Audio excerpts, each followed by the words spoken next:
There it is. It's live.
Dog, you got to go on.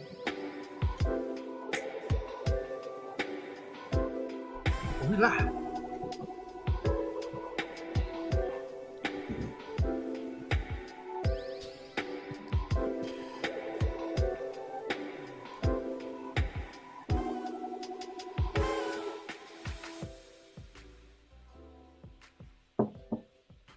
I was about to drop my hot 16.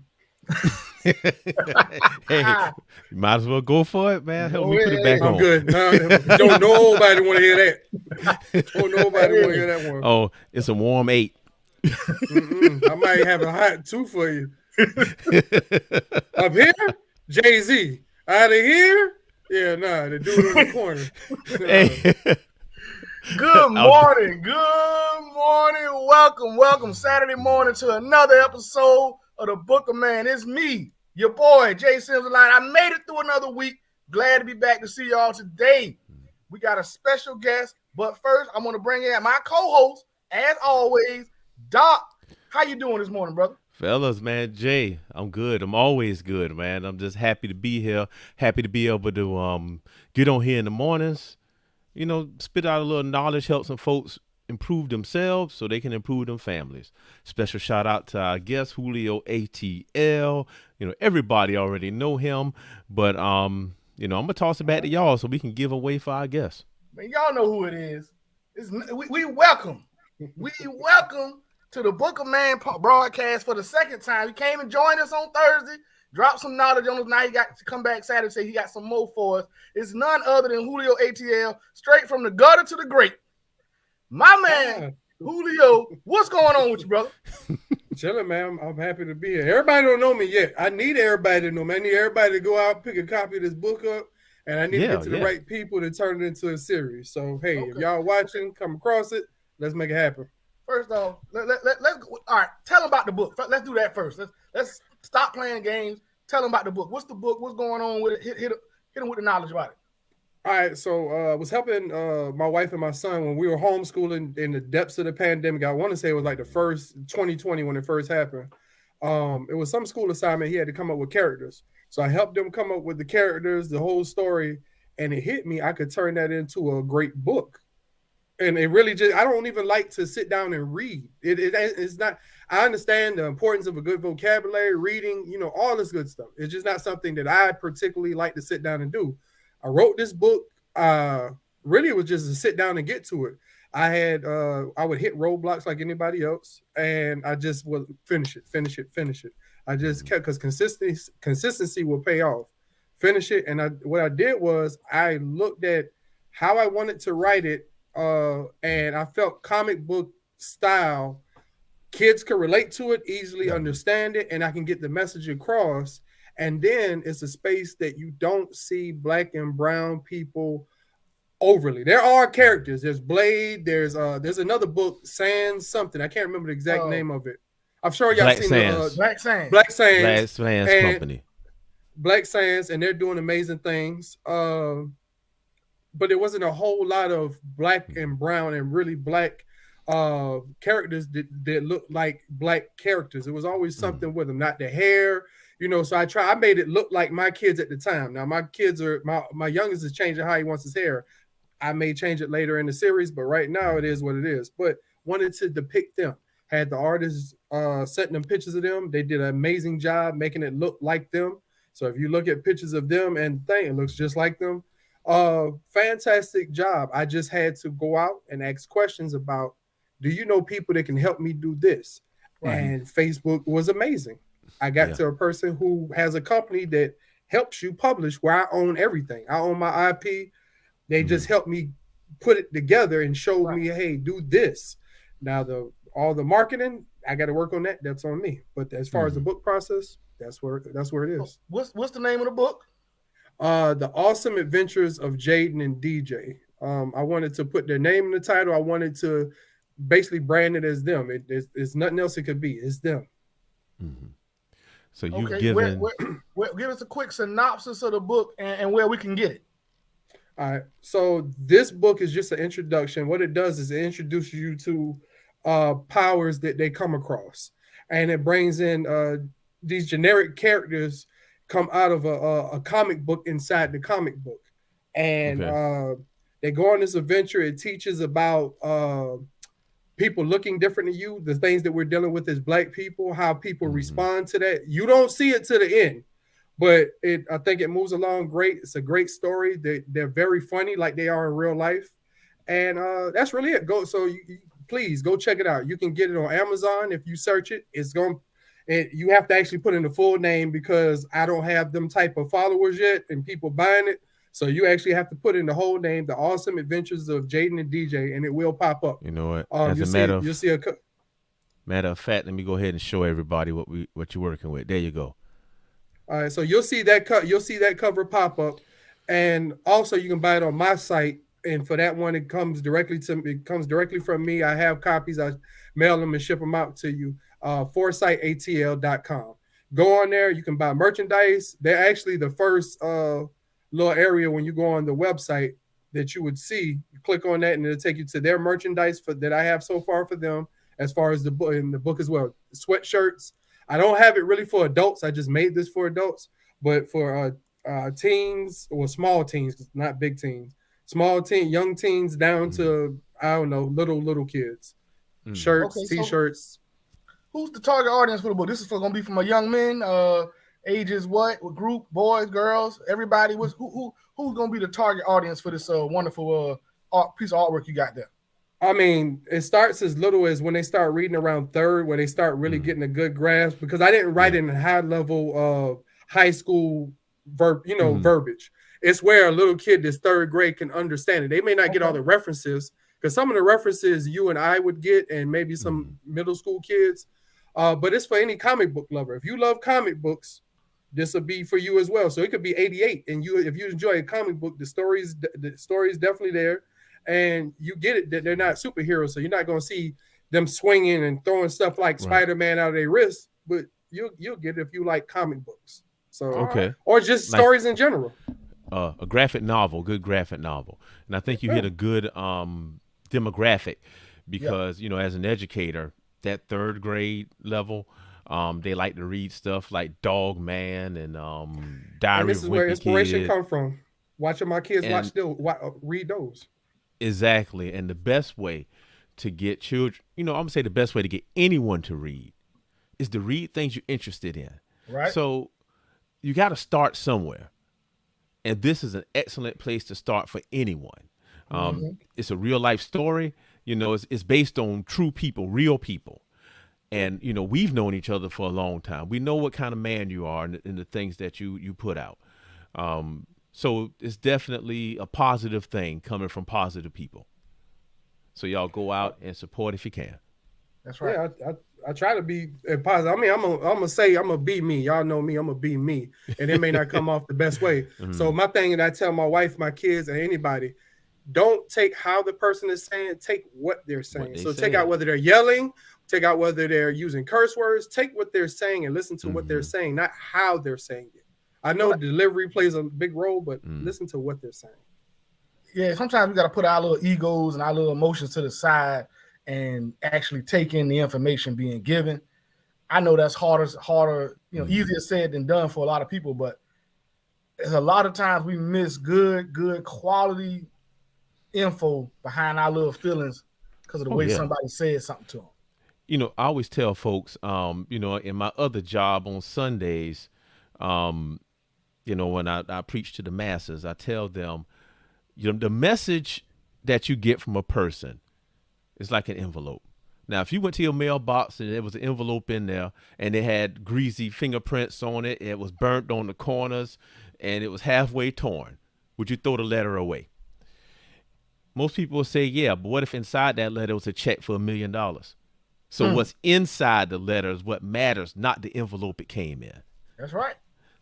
That's actually an awesome analogy. Yeah, if it come to my mailbox, I'm not throwing it away. Like, we're going to open it. I probably will go in with the thing. Yeah, I'm going to throw this away. Even the ones where you be like, nah, I know I'm going to throw this away, but let me open it because I need to see if I need to shred this stuff. Look, I'm going to tell you what. My wife, we kind of have our own business doing surgical first assist work. And some of the insurance companies send us checks, but they might not say the name of the company up front. It's just a blank envelope. Yeah. So I'm saying you got to open all of them. Got to open all of them. Yeah, homeboy Paul. Shout out to Paul. Love the idea of the book. So he definitely is on. That's a gentleman I talked to the other day. Can't wait to have him on the show.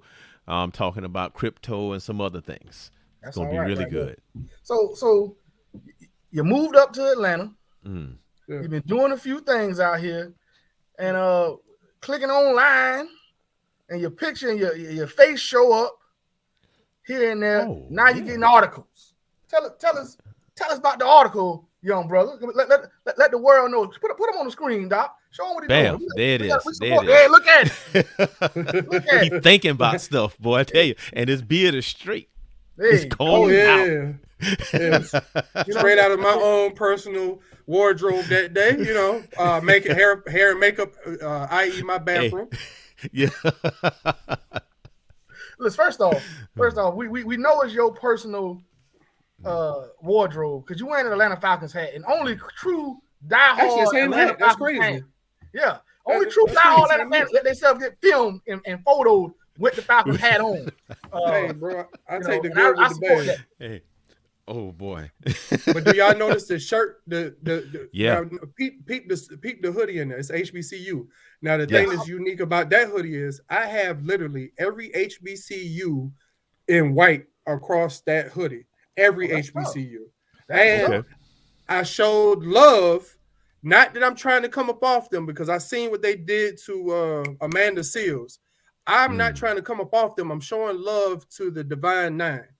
Now, if I ever get approached the way that she got approached for a character that she played, showing love to them because it's a character she played, I will pull it off because it's not worth it. Because I felt like it was crazy the way they went at her. But yeah, so in that hoodie, I have showing love to where we should be getting educated at.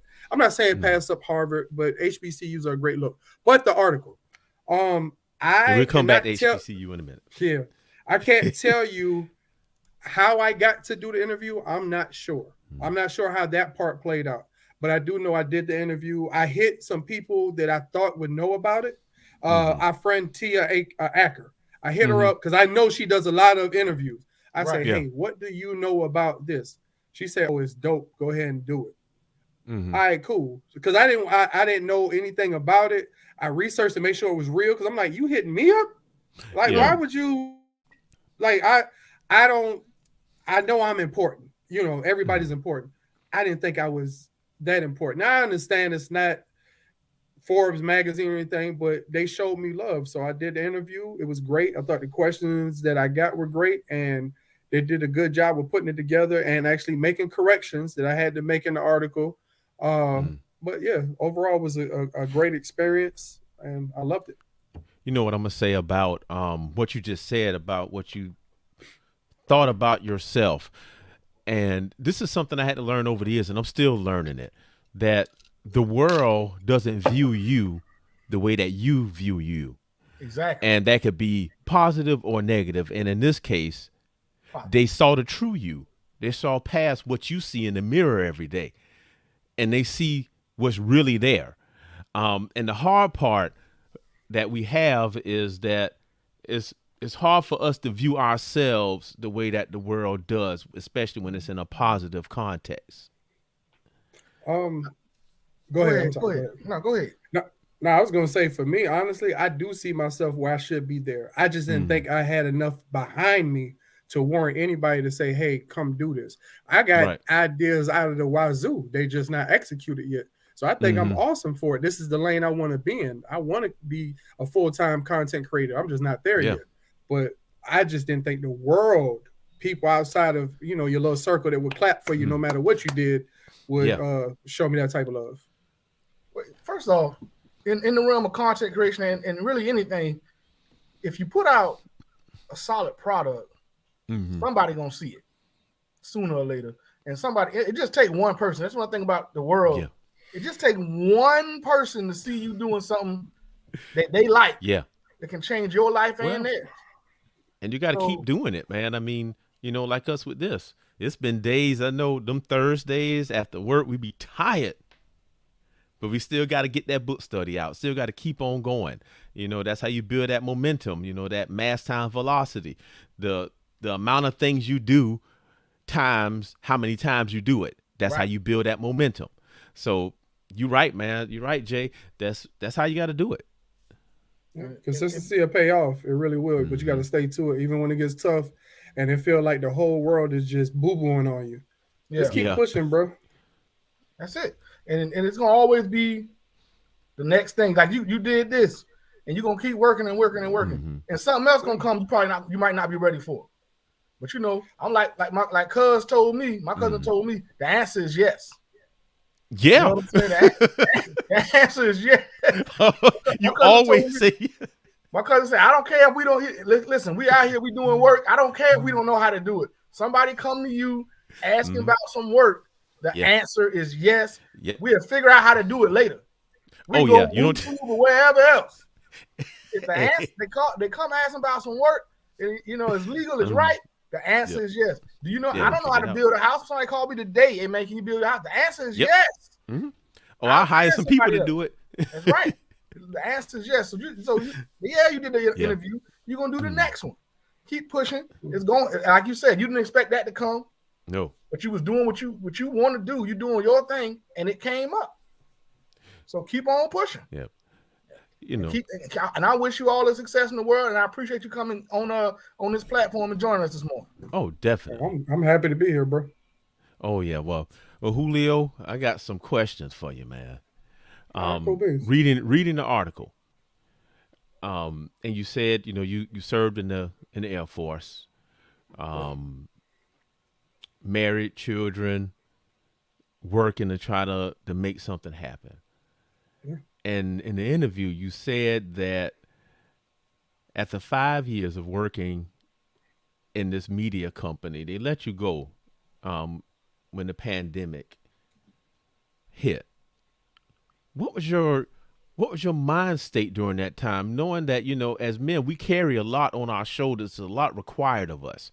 So where was you at during that time, like mentally? What was going on in your head? So what happened was, it wasn't. If you read it that way, I understand why you think that. It wasn't the company I started with. It actually, I had transitioned to another company. Okay. But it was still in media. Yeah, right. I was still in media. I went from working at Streets to 929, which is the sports station, the biggest sports station in Atlanta. There's two of them, but it's the biggest one out of the two. The one that got Hugh Douglas in the morning on. V is their sister station, V103. So when the pandemic hit, they literally unless you were pertinent to a radio station working, meaning the main shows, the Monday through Friday shows, Mhm. all their producers and the PDs, things like that, they let everybody go from promotions. I don't know Wow. how far down the line, up the ladder in promotions, whether it was a Mhm. promotions director, I'm pretty sure manager, they stayed, but anybody below them, all of them got let go because there was nothing for anybody they could viably do because Mhm. everybody got sent home. They sent everybody home with equipment. I ran a live stream for the midday show, meaning just like this, while their Mhm. show's going on, we're streaming it online and you can Mhm. see it. I'm running this or the switcher the whole nine. Mhm. That's not needed anymore. So I understood the Yeah. game. You got when you come into it, if you once you I say 6 months in at least Atlanta market, anything Mhm. bigger, you'll understand why shit happens. You may not agree with it. So Mhm. I understood the game. I wasn't mad at it. Right. Plus, I had another part-time job that I knew I could turn into full-time income to supplement. Mhm. I didn't want to, but what I was making. Right. So that I had two jobs the whole time Okay. before, while, during, and then after. I kind of I only had one because of the pandemic. Right. Right. So what you're saying is that you was prepared. You had that ram was already in the bush, so no matter what happened, you still was straight. And your God set family that didn't up. suffer. Oh, He now set that up. look. Oh, that's one of our questions a little bit later on. I'm gonna roll into that one, but Okay. you know what? Now let's do it now, man. All So right. you say that, and I saw you said that in the interview in the article. Give thanks to God who is my source and resource. Yeah. So what role did God play? Your relationship, what you believe, what happened play during this tough time in your life all the way up to today? So my thing is, whether you see it or you don't see it, God moves pieces around. You won't see it. Mm-hmm. Some moves on the board you don't see for 10 years. But Mm-hmm. oh, like I've been homeless, and when I say homeless, not like living on the street. Me, my wife, and both of my kids living in a hotel. Like Mm-hmm. it when we made that move, right? My wife was a stay-home mom. We lived around the corner from Home Depot's call center. She got a job there. The Mm-hmm. system that she learned there led into her getting to IT, what she really wanted to do. Now she's living out her dreams as far as Mm-hmm. working in IT. God Right. made that move, and we had to go be homeless, live in a hotel for that to happen. But it's like God lined certain stuff up. I looked around my venture going into radio. I would literally be in neighborhoods visiting people or just randomly driving through Atlanta and be like, Mm-hmm. these nice houses. If all these people figured it out, I got to figure out how to get to my happy place to make money to own a home. Mm-hmm. I went into radio. Mm-hmm. I found a program that would allow me to get back into radio because I did radio in college on Savannah State Right. radio. I was like, I want to Mm-hmm. get into radio. This thing promoted they could help you get into radio, like a Mm-hmm. certificate program. Sure Right. enough, went through it, killed the class. I probably was second best, if not first best in that class, and would let them know during the class, I'm here. This is me. Right. Got the internship at Streets 945 and killed it. And I'm in there with babies. I'm 33. Mm-hmm. These kids is 21, 22. Mm-hmm. They know, so I had to learn social media. So it's like God set me up in certain places. People don't understand to get into a top 10 market Mm-hmm. out of the gate, whether you're young, old, whatever the case is, that's amazing. Because a lot of people, Don Lemon, Don Mm-hmm. Lemon started at like some small, if there's 100 markets, it's probably more than that. He started in probably 95. Small. He was in Savannah at one time. Whatever Savannah was, he actually was in Savannah one time, if I'm not mistaken. So I vaguely remember that vaguely. So you start in small markets in media and work your way to bigger markets. Right. So to come in and you want to do radio, okay, you're in radio. You want to be in sports radio. Then the pandemic hit. So God has always played a role. People may not agree with the way I talk with Christians. Is like, bro, like pump your brakes, because what you do in the dark ain't exactly stuff I would say we should be doing either. But I believe God has moved people and pieces around in my life to get to. I own a home now. You talking about not even 10 years ago? Actually, 10 years ago, right? I was homeless. Mm-hmm. Now And I now own my second home. Yeah, so I'm doing what I want to do and using my 9 to 5 to help funnel stuff, retirement, being able to write a book, things like that, to do what I want to do. I do what I got to do what I want to do. That's what it is. That's how. That's Let how me it write normally that works. down. Let me write that one down. Do what you you know, gotta do to do what yes, you sir. want to do. Yes, sir. Facts. And that's how I go. And to do that at 33, to say, hey, I want to be in radio. I'm going to take this step back and do this class and do this internship and being there with a bunch of kids. That takes a lot for a man, at your level to humble himself and take those steps back. But it worked out for you. And then when you came out with that internship, that experience you had at Savannah State, and your age and your wisdom is probably why you were able to secure the positions and move the way you did and not have it like really. Once you got to the point where you were in the business and in the market for a while, you're able to secure yourself a place so that when the time came where they let you go, it was like, all right, well, I've been doing this long enough. I had the experience. I got the technical knowledge and the wisdom of life to roll to the next thing. And it didn't hold you up, especially with the pandemic going on. Kudos to you, brother. That's a good move. Yeah, man. That's the way to go. I mean, I have another partner, story much the same. I don't know if you're watching, but he's a barber. And he was a mobile barber, so he would go work his 9 to 5. Then he'll go service his clients after working on the weekends. Same story. Pandemic hit. He got laid off. Newly married, and he's like, "I'm just gonna do this barbering thing." Yeah. And he jumped right in it.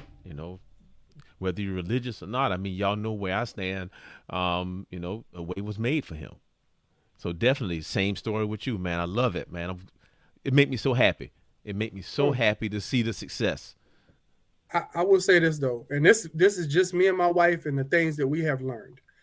We've learned that if you have to beat too hard on the door, that door is not for you. Like stuff that has worked out for us personally, it's always been a little bit easier. It hasn't been like just walk in and hand it to you, but we haven't had to feel like we're fighting the world to get accomplished. When we've gone the route of having to fight the world, it's always turned out bad. I'm talking about horribly bad. So when you get to the place you're supposed to be, it's going to be a little tough, but it shouldn't feel like behind you, you got straps on and you're dragging the world behind you. That shouldn't how I feel. That's listening, and hearing. And a lot of folks don't know how to listen and hear. Just like the book, the 48 Laws of Power, talking too much. Bro, the other night when I tagged you in that post, I was dead ass because I was frustrated about something. I was like, let me get off here and learn to shut STFU. Let me learn to do that. Yeah. Because I was pissed about something and it was the situation I can't control. I got to play, my role. So I'm like, all right, I'm going to shut up. I'm not going to say nothing. Let me put this down and just watch TV because I was mad. And sometimes that's the best action. Because definitely. When you do stuff out of anger, it's often you often do the best, the worst, or the worst thing you could do in those moments. If you decide, take a second to really like compose yourself and figure out what you want to do, oftentimes you come up with a much better plan. I believe it was 4 Brothers, where the guy says if it takes you longer to say it than it did to think it up, it's probably a bad idea. That and then me, I'm the type of person when it goes wrong, I try to hit you so hard that you never open your mouth to talk to me again. So I will mess a situation completely up if I go in it that way. So I didn't want to mess up that situation. Even if it went left, I didn't want it to go as far left as I was feeling that night. Yeah, definitely. Because when you take it left, sometimes it's so far you can't bring it back. Yep. We have to be thinking ahead. And that's one thing that the 48 Laws of Power teaches in the book. We got to be mindful of what we say, mindful of what we do, and be in control of ourselves at all times. Yep. What's funny is I had a conversation with some boys yesterday about that same thing. Now, I'm not going to lie. The boy tried me up. He did. And after I put him in his place, I let him know that we people like me and you, we have to be in control of ourselves at all times. Because as soon as you start flipping out, they don't see you as a person anymore. What they see is an angry black boy. No, me scratch that, because we don't appear to be boys to them. We all men. All men. Even to our own people, we look like that. So we gotta be in control of ourselves. I mean, they slowly getting it, but I'm beating it in their head every day. I got about 3-4 more months with them. Let's see what we gonna do. Please do everything you can. You know, them young brothers need you, and you being a teacher, probably the best thing could have happened to them at this point in their life. Yeah, I got hit. Having a good man, to see a good man every day, the value of that is immense. So go ahead, Julio.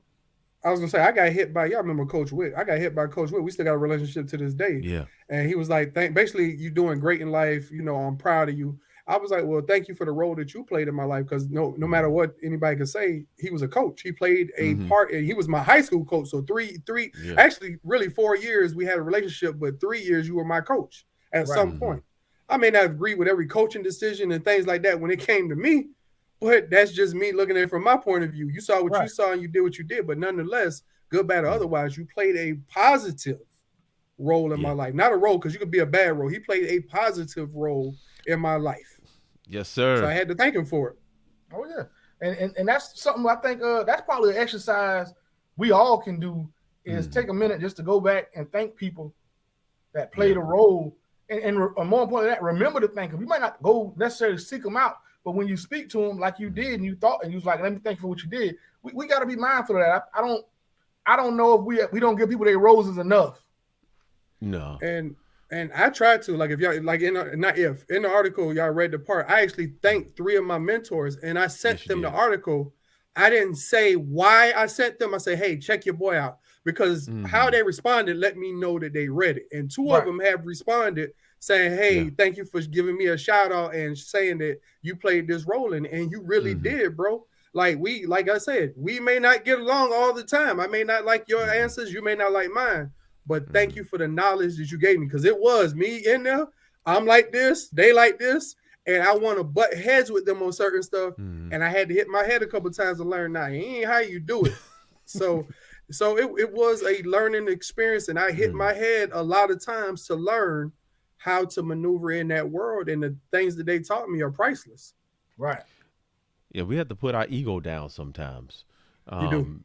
And people who've been there, done that, and doing it, they just want you not to fall in the pitfall, fall in the trap. You know, I'm gonna go back to the book again. This is how people get fouquet'd. So, if you don't know, in the first chapter of the 48 Laws of Power, never outshine the master. Never outshine the master. And what happens is the Fouquet, he outshone the master, outshone the king, and showing off, thinking he was bigger. And he ended up in prison for the rest of his life. And we've all had instances we got Fouquet at work, because I know I did. I'll say with that, I agree with it for 98% of the time. But then it's the one time where the diamond that you got needs to shine, and their light is going to shine bigger than you. It is just what they were destined for, and people can't handle that sometimes when they're the one on top and opening that door for somebody else. That this person is either going to shine as much as them or even bigger, for whatever the reasons are. They're going to shine bigger, and people cannot handle that. And that's the stuff I don't like. I agree with the whole not outshining purposely. Sometimes it ain't even you. It's the people that hyped you up, and they're the ones that's pumping you bigger, and you're like, they're that. Well, bro, let me tell you this. There's a part in that chapter that talk about what you just said. Right. And it's something I experienced. You know, I was outshining the master at the old school I was at. I wasn't doing it intentionally. I just was me. But I was outshining him, and everything told me I needed to go, but I never left. Then he ended up not offering me a contract, so I had to leave anyway. So what we're saying is that when you're in that position and that what you just said happened, either you got to dull your shine down if you want to stay there, or it's time to go do something else. And that might be the case. Sometimes you shine where you are, and then you just got to use that shine to slide it to someplace else or slide to something else. because that's what part of the whole book about the 4-day laws, and part of life is knowing when to do and when not to do whatever particular thing, and make sure you time it for your best interest. Yeah. And not in an effort to just, I'm just gonna outshine, outdo somebody. I agree with that. My thing is, I'm not gonna dim my light for you, bro. We can all shine. We really can. There's room for all of us. All the stuff we do, like y'all on the podcast, I'm on the podcast. I didn't say no, I'm not gonna do y'all podcast because y'all ain't. I got my own. No, small. Like, bro, we all know you just have not gotten to your audience yet. So, but my thing is, I can't stand when people are like that. We all can eat, bro. There's, you know what? They talked about the dollar, the power of the black dollar, the Asian dollar. Yeah. All these dollars. The black dollar is bigger than the U.S. budget or some crazy number like that. What our spending power? It's billions. Right. Yeah. It is. Our spending power is bigger than that. We can all, like, stars don't compete, they just shine. Facts. Yep. Like, if you that, you're gonna be that no matter what I do. Right. Doc, you gonna be Doc. Jay, you gonna be Jay. It ain't gonna take away. We can all stand up here together. We're gonna be on different podiums anyways. Yours, mine, and theirs. What's funny is that had a conversation with a young man the other day. Same thing. He wants to get his message out. Wants to educate. And we had the same conversation. You know, I told him, hey, come on the show. You know, post some stuff on the page, because you ever notice on YouTube, when you're watching YouTube or any other thing, you watch one person, they're talking about one topic, and as soon as they finish with their video, you jump into the next one to see what the other person got to say about it. Yeah. So both of them getting the views, but people just want multiple sides to the same thing. So Julio, I agree 100% with what you're saying, man. We are in agreements. We touch and agree on that, bro. And just one last thing on the outshining. Of course, it's a time and a place for everything. And yes, Julio, you're not supposed to dim your light, but everybody don't think the same way you think. You're damn right about that. You right about that shit. Trust, my wife will look at me. This a lady has known me, 15 years at this point? Some shit like that, like since 06, whatever that number is. Yeah. And she would look like, what the hell? What is wrong with you? Because she'll hear stuff that, not that I don't say what I want to say, but I know that if I say this, you're not going to take it the way I'm saying it, or my jokes are not for everybody. So stuff like everything for everybody. Some shit is for these four walls in this house, right? And I'm just going to keep it there. But yeah, you're right. Everybody damn sure don't think the way I think, especially people who really know me. Like, you are fucking off your rockers. and that's the thing. So we that's part of this whole learning and growing process is realizing I may believe this may be my core beliefs or my morals or whatever, but the next 5 people may have 5 different sets. Yeah, exactly, or some variation of that. Or some variation of your same thing. So it's close. We believe it's enough money for everybody, but the next man might say it ain't nothing but a one piece of pie, and I want all of it. Bro, it's so much money. Just speaking of podcasts, it's so much money in content creation, because everybody's looking for more content to fill up their platforms, because lo and behold, the people who run these platforms, CBS, Netflix, they don't care about you. They want to sell commercial space. That's what they're doing. That's right. And the better the content is, the higher they can charge for said commercial to put in those fillers, those spots. Yep. That's CPM. So it's not about me. It's about the content I can bring. And that means audience, means views, means the more ad space they can sell. Right. The news is not there for you. They're there to sell ad space. And just like that's what people don't get. That's what people don't understand. They think that stuff is there to cater to them. They don't care about you. They care about you watching and you buying their stuff. So they're gonna tell you what you want to hear. That's it. That's so it. How you think? Look, how you think Fox News do what it do? They don't care about that. They here it goes. They're telling you the vaccine is whatever they're saying, right? Horrible. Yeah. Meanwhile, everybody in that fucking building has got vaccinated. Exactly. They're telling you it. Yep. Come on, Fox people. You know them folks behind the scenes. They talk all that trash. Hey. As soon as them cameras come off, they bringing in the hose. They bringing the alcohol. Hey. Come on, man. We know what it is. working in media, bro, I literally have seen hosts in radio as a fan is walking towards their table, talk stuff. I'm trying to cater to watch some cursing. Say stuff about the person walking towards them. I'm talking about dog them out. Then the person gets there, oh, it's so nice to meet you. Then when they walk off, talk more stuff about them. Yeah, like, y'all are horrible people. I get some stuff is funny, and some people might have came dressed, incorrectly, and it'd be funny. But I'm talking about just straight dog them. And I'm like, what is who raised you, bro?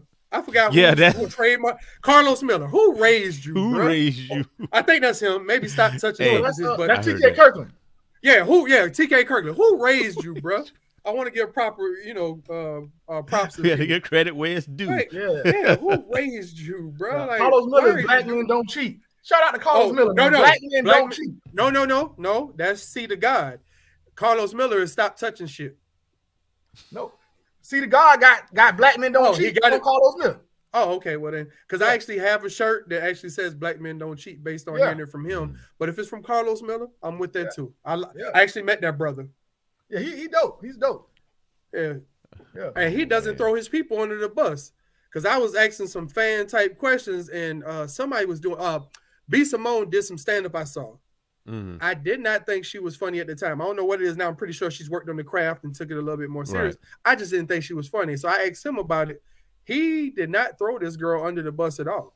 He really refused to. And that's how I am. If you ask me about Doc, you ask me about Jay, you ask me about CEO on my show, Tiffany, I'm not going to tell you, stuff to hinder them. I'm going to give you a real answer, but it's not like I got to crap on them if stuff didn't go the way you think it should have went based on you asking me a question. So I really thought that was dope of him. And that's how it should be. If we supposed to be on a team or we work together, we can have our disagreements amongst ourselves. You might not like something I did. We can get off of this today, and you can say, man, look, I didn't at minute 29 you said this, and I didn't appreciate it at all. But handle that with me. Yeah. And then if you come to me as my dog and say, hey, I ain't like this, and I come back and do it again, now we got a problem. But even then, you know what? But we family. We family. So when we go outside, we together. Exactly. When we inside, we can fight, do all we want to do. All we want. Tear this month, we can tear it up. But when we go out there, it's Jay Sims, the Lion, and Doc when we go out there. When we go out there, I don't care what the problem is. Talk trash about my boy if you want to. I mean, it's people that we all know that I will give them commentary on stuff that they do, and I can see they don't heed it, so I shut up. Like, that's the best thing. It's a thing I've seen on social media. When people stop listening to you, shut up. Yeah, that's it. You're wasting your words. Jordan Peterson. That was a Jordan Peterson moment. I saw that one on TikTok myself. I don't know who said it. I just know when people stop talking, when people stop listening, shut up. Shut up. Yeah, don't stop talking to them. Yeah. So I've been slowly learning to do as I'm getting older. That's one of them skill sets I'm still working on. Because I love to help people and give people what I see, not what their fan and their circle is clapping for. What I see, bro. And you don't want to listen, you don't want to listen. I'm just Julio. I don't know what I'm talking about. I've only worked in the top 10 market in media. I don't understand stuff because you don't see me on social media. I only wrote a book. I don't know how to get it out. Wrote a book and got it published. I only did that myself. With the help of the company I went through. Married a long time, got wife and kids. I only been married pushing 13 years with a happy marriage with two healthy, happy young men. That don't seem to have problems that I can't understand. There you go. Oh, not that much. It ain't that much. You ain't doing nothing right. You ain't doing nothing right. I'm just me. Look, and you're exactly correct. They ain't listening. Let them go. No. Because you know what you have and what you can add is valuable. So why keep trying to give your valuable information to people that don't want it? Because there's enough people out there that do. 7 billion people in the world. I don't have to talk to you. That's a lesson that I learned early on in my teaching career. That's a lesson we learned. My mentor told me, Doc, you can't save them all. You can't save them all. And imagine you in a place with kids. That's rough. And their parents are on the road to destruction. Look, I'm going to tell you no lie. We had, they had those end of the year tests, right? And the girl, I was teaching like 4th grade that year. Girl wasn't coming to school. Like she would come, they about 10:30. School start at 9. They'd be there 11, 12. And so I call him. I say, hey, Dad. Now, Dad had just got out of jail. I call him. I'm like, Dad, look, man, you got to try to get her here. All he can say is, man, I'm going to do better about that. Come the next day. Oh, yeah, she come. They 12. No, it's 11:45. 11:45, she get there. I go outside to meet the dad. Man, they smoking in the car with the girl in the car. Man, it was a mess. Now, when you say smoking, you mean weed? Yes. Oh, it's on that level. I could tell you some stories, man. But they 4th grade. These kids. You can't get her to school on time. You can't get her up and get her on the bus, but you got time to roll the joint before you get to the school. Look, it's so bad. The girl come to school sick with a sinus infection, dark green and brown stuff running out her nose. I had to call the social worker to get them to take her to the doctor. I don't understand that. I don't, because anytime my kids are hurting, I'm pretty sure y'all feel the same way. You want to take that pain away. Yep. It hurts me when they're hurt. Now, if they do stuff like run outside and I told you put a coat on and you got a little sick, I don't want you to feel pain, but you need to feel this. Like when you touch the hot stove, stop touching. Right. They call that natural consequences. Yeah, I don't understand that whole. Well, it's a child. We got school. They got school at a certain point. You may not know it's 7:30 versus 8, but they got to be up early. What are you doing, bruh? Trying not to get ran over by the car. That's the story that the girl told me that happened the following week. But what I'm saying is that, even with them, and I know I did the things to get the girls some help, but when you telling them what they supposed to do, and that's what he mean, that you can't save them all. You see them going toward death and destruction. Yep. And no matter what you say, they still want to smoke with the kids in the car. They still want to pull knives on each other and body slam one another and try to run each over with cars. They still want to do that, but you can't save them all. You can't. It's for somebody else to do. Nope. Why this I never understood about people who smoke weed, right? And working in media and doing radio at clubs. Why do you wait till you get, and this is before it was legal in Atlanta, why do you wait till you get to a place that you can literally be arrested if that cop is really on duty pulling extra thing to get arrested at the club to hide smoking weed? You can smoke weed before you get there, already be, and they really have done kicked in by you time you get there, and you good. Because I can tell you, the average person, the drinker, if we could drink enough to hold us the whole night before we get there, I would drink in the car, have that. If I could physically operate a vehicle drinking that much prior to getting to the club instead of letting it do its thing and come up, go down by the time I leave the club type thing. Yeah. I don't understand why they wait till they get to a place to smoke weed that is, I've seen people smoke weed outside the airport at the airport. I'm talking about the Atlanta airport. That's not Atlanta, bro. That's East Point, I think, on College Park. Yeah. You're not in Fulton County. You will go to jail. This is federal property. No, you in Fulton County. You're in Fulton County. No, the airport itself is federal. But regardless, you're not in Atlanta. That's not a Fulton County rule. That's an Atlanta city rule about the weed. Right. You're not in the city of Atlanta, and you're on federal property. That's a federal offense. You smoking on their property, bro. Yep. Why do you wait to get the places to do that? That's the part I don't understand. I don't have a problem with you smoking weed, but I have a problem with you doing it around your kids. Listen, self-control. I had a job. We got off at 2:30. 2:30. Jokers couldn't wait to get off to start getting high. They getting high on their lunch break. Mm-hmm. Like, why? Why would you gonna make me as a supervisor or a manager fire you because you come walking back in the building smelling like weed? Oh. And you get off at 2:30, man. You can't wait till 2:30? Oh, I got one to beat you. I'll top both of y'all, but go ahead. Go ahead. I don't know, man. I don't know about employment. I was running that. I'll take that bet. All right, then. All right. Running a warehouse. One of the largest tire manufacturers. I ain't gonna call their name because they big and they still might not like me. They might not like me. I did some stuff. So you ain't working on sponsorship. You're not working on sponsorship dollars here. I got you. Go ahead. So So we go out on the floor, man, and you could smell it in the air. Now, we knew they were doing it in the parking lot. We've been cracking down on that. Go in the bathroom. We see the residue, all the stuff in the bathroom. And it was most of them doing it. So the lady, we had a labor company, right? Labor company be like, nah, we ain't doing this. Call the person. They pull up with all the drug tests. We tested 50 people that day. And guess how many I was left with to start the next shift? About 8. 10? 8. Dang. And we had 12 loads to get out. Oh, yeah. I knocked off 32 people, 42 people. Man. In one hit. And I had to call the corporate. It's like, we're going to be late on these loads. I had to take the heat on that one. But, yeah. Knocked off that many in one go. Dang. I still think my story tops that.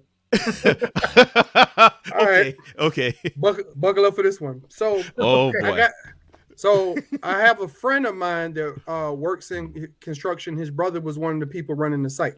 So he hooked me up with a laborer type job, but the laborer type job paid $28 an hour. He gave me top dollar for a laborer, meaning I'm going to run. You need bolts, I'm gonna go run and get the bolts for you. You do the small tasks, the grunt work.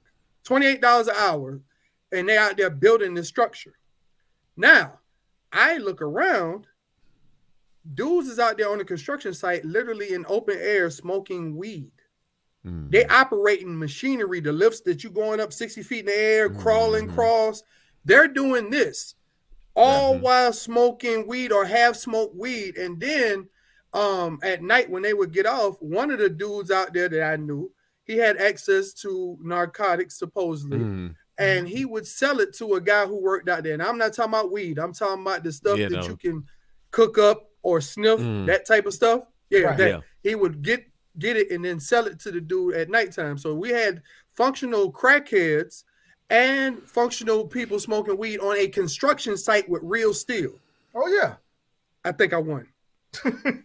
No. I actually quit the job. I quit the job for safety. Well, me and one of the crackhead was about to get in a fight 60 feet off the ground for whatever reasons. He wanted to fight me up. I was like, bro, we're strapped to this building with the little safety harness. I got to go. Yeah. It's not safe for this money because it was an extra job for me. I was like, nah, I'm good. I was like, no. Hell no. And these dudes out here smoking weed and like literally running the site and dealing with steel. Hey, I had to go, bro. And it's a rough thing. People. That's why I say it's addiction. People really be addicted to it. It really is really a hard thing to break. But teach their own, but don't risk my life. There you go. Yeah, my biggest thing was safety. I don't care if you drink when you get off. I don't even care if you smoke weed when you go when you get off. Because by the time you get back, you'll be sobered up and we good to go. Right. Yeah, but it's when you get off. Yeah. Yeah, you got to be able to do that when you get off, and I need you to do it immediately when you get off. So these next 8 to 12 hours, it can have time to run its course. And when you get back, you are back to being sober. Yeah, so you sober today, and then you can make sound judgments on where people need to go and just still moving around in safety. But you on the job smoking weed like little joints. They really was joints. These white dudes, they smoking real joints. They're not smoking blunts. I'm like, yeah, nah, I'm good, bro. It wasn't my cup of tea. I ain't tell nobody because hey, it's on y'all. Y'all see that too. Y'all want to allow that shit to go on? Cool. I'm just not gonna be part of it. Listen, half of these jobs know if they do a drug test, they're gonna be just like my own job. They're gonna be short-handed. Man, I had to let them go. Do a drug test. I know some places I've worked. If they ever did a drug test, they'd have lost 75-80% of their staff on the day. Let me tell you how bad it was. You know the reach trucks, right? Yeah. Got reach trucks. We had the ones that went up, I think 50, 60 feet, because we had the school bus tires and we had the 18-wheeler tires on racks. Now these dudes, man, I know they was high. Because those reach trucks got those batteries in the back of it. Yeah. And that's what provide the counterweight. That's what all the weight that's in the reach truck is in that battery. And then that little piece on the back. How about these cats ran into each other, right? The battery slides out the side. It slid 10 feet across the floor. Damn. Full speed. Full speed. And we couldn't budget. Like if we tried to push it, it was like 8 of us trying to push it. It would not budge. We had to get another lift to not lift the battery, but push it to where we can get it back in the lift. Oh, I got a million stories, man. I'm telling you, it was going down over there. People be in their feelings, man. But it's dangerous out there on these work sites. So again, enjoy your recreational vices, whatever they are. I love alcohol, a little weed. Hey, I'm just like y'all. I on the weekends, it's the weekend. Don't bother me. But safety, come on, man. There's other folks out here, man. Yeah, that's all I'm asking. Do that. But I know you had another video for us, Doc. Yeah, I got something else queued up. So let's take a look at this real quick. Let me go ahead and pull it up here. Share that audio. All right, here we go. That's our boy, Jordan Peterson. Yep. And he got some stuff to say here. Now, this interview, I found out more about it. I think this when he was talking about his experience with God. That's why his eyes look red. He's been crying. It was a very emotional type thing. But let's listen to what he got to say and see what we think about it. Let me know if y'all can't hear it. If you want to know something about yourself, sit on your bed one night and say to yourself, what's one thing I'm doing wrong that I know I'm doing wrong that I could fix, that I would fix? You meditate on that, you'll get an answer. And it won't be one you want, but it'll be the necessary one.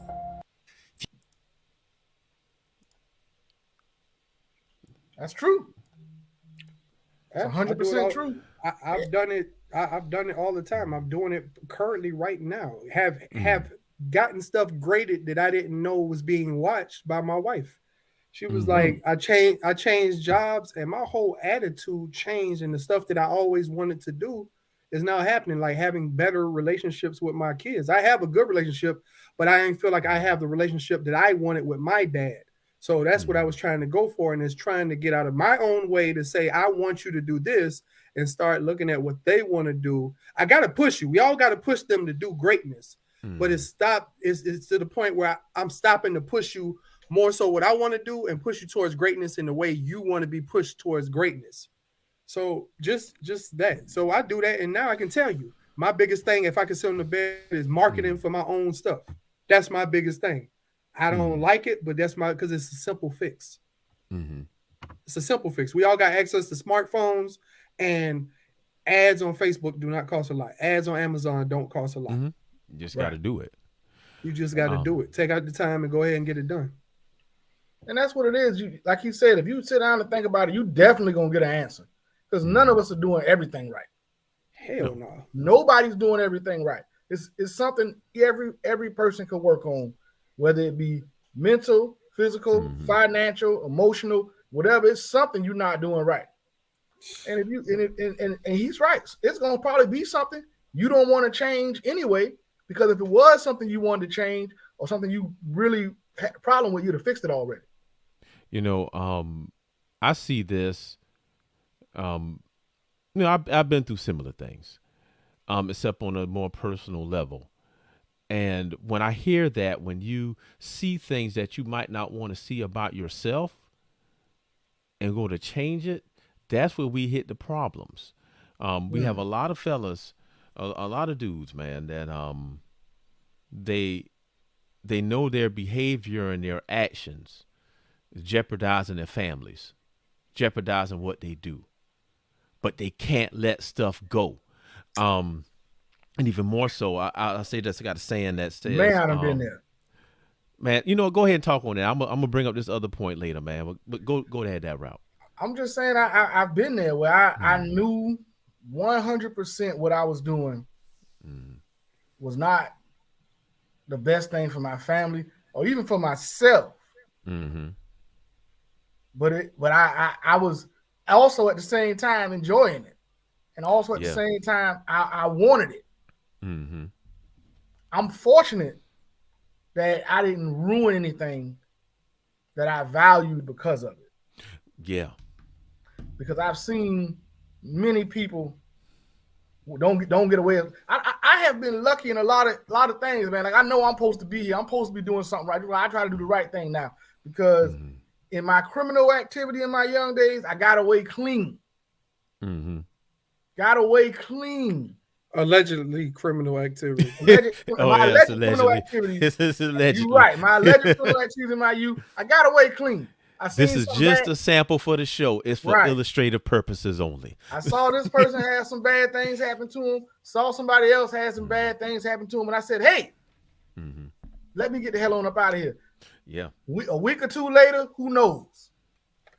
Who knows what would have happened? My marriage and my personal life. I done made some big mistakes. Skirted by. So hey, watch out for yourself. Go ahead, Julio. I was gonna say the one question along that you can ask for any situation, as far as knowing you're doing wrong, right? Ask the person that is whatever this thing is, whether it's criminal activity, is cheating on your wife. Have you ever seen that person that's done that and show me examples of them at 70 and happy doing whatever it is that they were doing at that point? Whether if it's drug dealing, you can't show me a retired drug dealer, or if you can, there's like a handful that sold drugs, was a big kingpin, and then actually end up retiring safely and free. You can't do it. You show me for example, a lot of people on this whole new polygamy thing where they got two partners. Show me that relationship that is 70 and they retire. They have lasted the test of time. I guarantee it's a handful of people out of the number of people who run other type of regular what's considered a regular one-on-one relationship, two men, two women, man and woman, whatever it is. Show me somebody who was a slut bucket, ran through women the whole thing, and then end up in a happy life by the time they were separate. I'm talking about happy. I ain't talking about tell you they happy. I'm talking about genuinely happy when if you can't show me those things, then obviously what you're doing is wrong. To me, I hear self-reflection. Self-reflection is mandatory, and enough of us don't do it. I have that saying, that's what I was going to say earlier, that a man should know himself like a quarterback knows his team. When the ball is hiked and the players run and the defense is coming in, the quarterback already know where that wide receiver going to be. He could throw it without even looking. In the scramble, it's there. That's how you got to know yourself. You got to take the self-evaluation and be okay with what you see when you look in the mirror. Right. And accept that. But don't pretend like it's not there. Because we do that way too much. Way too much. We ignore the stuff that's dragging us down because you know what we want to do? That's me. That's who I am. Oh, I'm just like this. Everybody got to accept it. But guess what? In order to make it somewhere in the world, at some point, you have to conform to something. You got to conform to something unless you are powerful enough to break a new mold. And most of us ain't got that. Nope. I be honest. I give you one example of somebody I know that truly, at least in later in life, has not conformed. Dave Chappelle's the only one that's been able to do it. That's it. Right. He's the only one who has done what he's doing. They can't cancel him because he does not need. He's not powered by a corporation. He's powered by. He's speaking to a certain group of people, a lot of group of people, but a certain group of people, and he doesn't depend on corporation dollar when he's doing it on his own. But in life in general, that's an example of somebody has not. He conformed a little bit earlier, but really wasn't. It was just him being him, and then when it got to a place where he had to conform, he stepped away, and you got called crazy. Right? Was it really crazy, or was it genius to take that breath away? Because all money ain't good money. He became a meme like those other fellas we talked about. Yep. Crazy. He went to Africa. He's crazy. First of all, the assumption that a black man going to Africa is a crazy step is amazing to me. A black man going to Africa should just be normal. Well, that should be what we do. I can tell you, if me and my wife touch, what is it? Whatever, 8 figures, and we can live very, very comfortably. We look at our DNA. We want to find a place over there that when the kids are at the house and we can retire, we're thinking about actually moving if we have that type of income when it comes time, and buying a place and a place that we feel secure and love it back there. I know it's here. I've been here 40-something years. Let me go see what it's like. I've lived out of this country. Let me go experience some of the stuff that y'all think y'all know about that y'all really don't. Y'all don't have a clue. Listen, 10 years, I'm gone. If I got the money, bro, I'm not going there to work and be poor. I'm not going to do that. But if I can work and be comfortable, if I can be comfortable over there, and get what I want, I'm gonna make it happen. Same thing over there you do over here. Go buy some land. It's cheap. You can take 25,000 US. It's like, you know, 400,000 or 500,000 over there, and go buy you some land, put some property on it, rent it, just like it's business. It's business, just like it's business over here. You can go over there. That's why it's a lot of celebrities and stars buying massive compounds and all that over there. Because it's there and it's cheap. You know, and right now a lot of African countries offering us African Americans, you know, members of the African diaspora, dual citizenship. So you can come over there, get your citizenship, and operate as a regular African. So as far as businesses and whatnot. My biggest issue, I would love to go home, and my biggest part of my DNA, where it comes from, is Nigeria. Yeah, me too. And I just talked to a lady that she's Nigerian. She went back home, and she was like, "Yeah, I can't do it." Like, nah, because she was saying how bad where she was is. Like, they're kidnapping folks. So I got to find that place, whether that's in my DNA or I'm just comfortable being in the motherland. Because I am going to visit. I'm going to see, what's it called, the last door in Ghana, that last doorway that they saw before they got on the slave ship. Okay. Like, I've talked to people, bro. They say when they go to these places, I talked to a young lady I know. She went to Tanzania, and they went to where they would hold slaves, and it was something underground. So when it rains, it flooded down there. And she was like, a spirit just came over her. She felt the ancestors. And people will look at it, people who are not of us, or look at what you mean felt the ancestors. I mean, look, you gotta have that melanin to understand, bro. You can get the same thing. The same thing happened to me. I'm not gonna say ancestors, you know, I got my own beliefs on all that, but I know the feeling. When we went to the African American History Museum in DC, and when you go there, the first thing you have to go down 4 floors, go to the bottom, and the ceiling is intentionally low. It's like maybe 10 feet, and that's where they have the slave ship, and it's dead quiet in there, and you see pieces of the chains and the wood from the ships, and it's dark. And when we went there, you could hear a pin drop. It was hundreds of people in there, and nobody said a word. I got goosebumps and chills from just being there. That if y'all get a chance to go there, y'all got to go to DC and check that place out. Just make a special trip just for that. Put it on the list. We going. Got to do that. I'm definitely going. And that's another thing we talk about right now: setting goals. Let's go. When you're sitting there and you're thinking about what you're doing right and what you're doing wrong, okay, how do I fix it? And what is the goal I want to accomplish from this? Okay, this is what I'm doing wrong. This is how I can fix it. And what result do I want? That's the best question. You have to do all 3 of those things. Figure out what you're doing wrong, figure out a way to change it. And then what's the goal that I want? You got to have something to shoot for. You know, for me, in this going to Africa, I want to go to Africa and visit Africa by 2024. That's a goal for me. And that's what I'm going to make happen. Yeah, you have to make sure your actions align with the goals. Alignment is the thing that's missing. Besides people not knowing what they want to do, or they're just floating through life. Once they figure that out, the alignment piece is missing. And by alignment, I mean that everything you're doing should be moving in the same direction. Right. Because when you move things in opposite directions, it takes a lot longer to get there.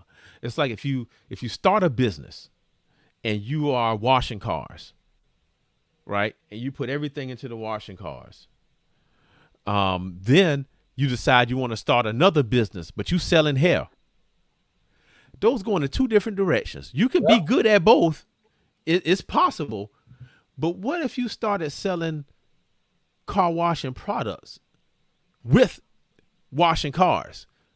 You know what I'm saying? So you're multiplying what you're doing. So like in all things, we should try to align with what we're doing to reach our goals. You know, for me, doing this podcast, all my YouTube videos, my doctoral studies, it's all moving in one direction. Right. One thing. Because when I work on this, I'm working on that at the same time. That's right. Work is hard. And that's what we got to do, man. We got to, like you say, align, focus, And all of that starts with what he's basically talking about is self-evaluation and self-accountability. And as men, we are expected to do, I feel like we are expected to do that more than anybody else because we are placed at the head of our family. So if we can't sit down and be real with ourselves, how the hell are we going to be real with our kids and our wives and whatnot? How are we going to lead them to anything? One, stop listening to people on social media tell you what's right for you. I seen, I forgot who it was. Hey. It was like Jay-Z, The Game. Somebody was saying, right? I think it was Jay-Z. He was saying how people put their fears on you. You're not going to do this. Yeah. You can't do this. It's really them projecting their fears. And just because they've been through it, right? They ain't you. They're not going to do it your way. It might even be Will Smith. I would love to give credit to whoever. But they was like, do it for you. Do it the way you're going to do it because it didn't work out for them this way. They like I do a podcast, y'all doing one, right? I can come to y'all 6 months from now. Hey, man, y'all just need to hang it up. Shit ain't work for us. You see what we've been through. It ain't going to work for y'all. No, keep going. That's right. Like, just because it didn't work out for me doesn't mean it's not going to work out for you in the way you want. You may not even care about getting paid from it. This may literally be a passion of yours that you just got to get out. Yeah. Knock it out. You know, it's the I made a TED talk one time. Of course, I never got on, which I'm gonna tell y'all that story later. But it was redefining your success, redefining what success is. And if your version of success, like you said, Julio, is it a passion project? Is it part of your ministry?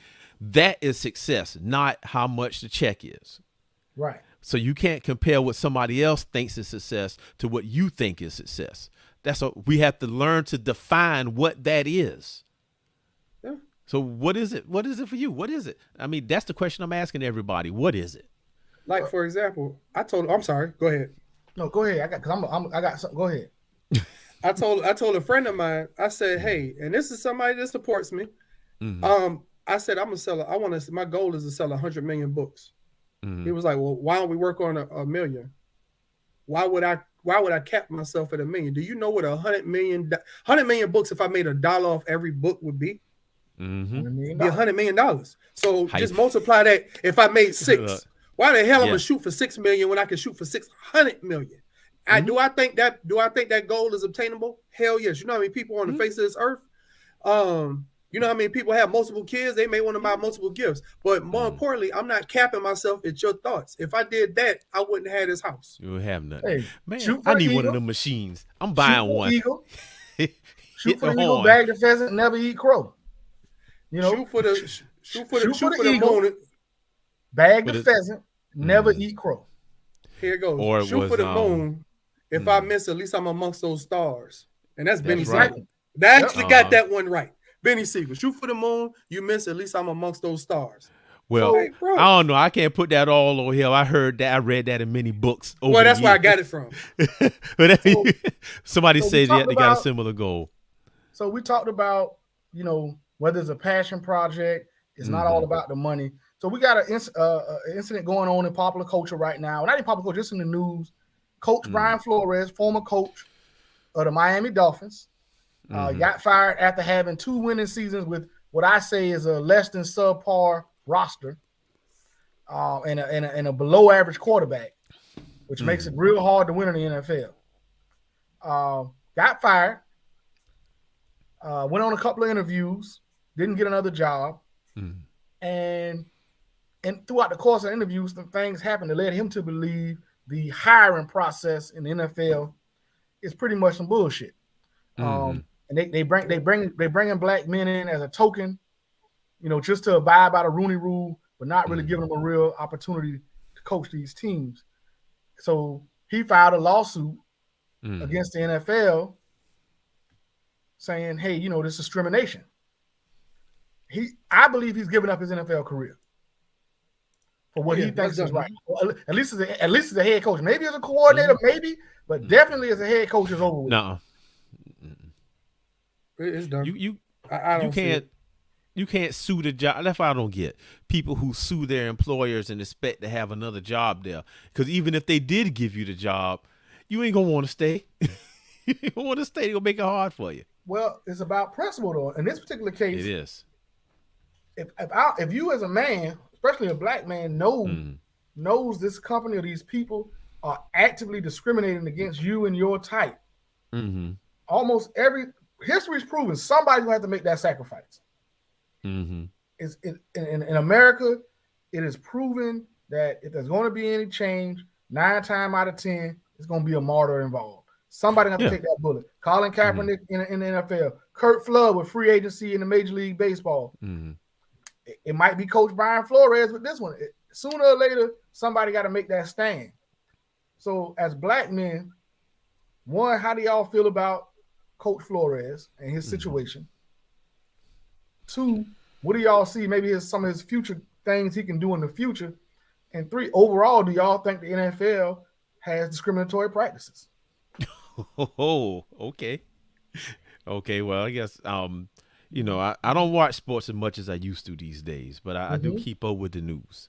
Okay. I'm gonna work backwards on this because does the NFL have discriminatory hiring practices? Yes.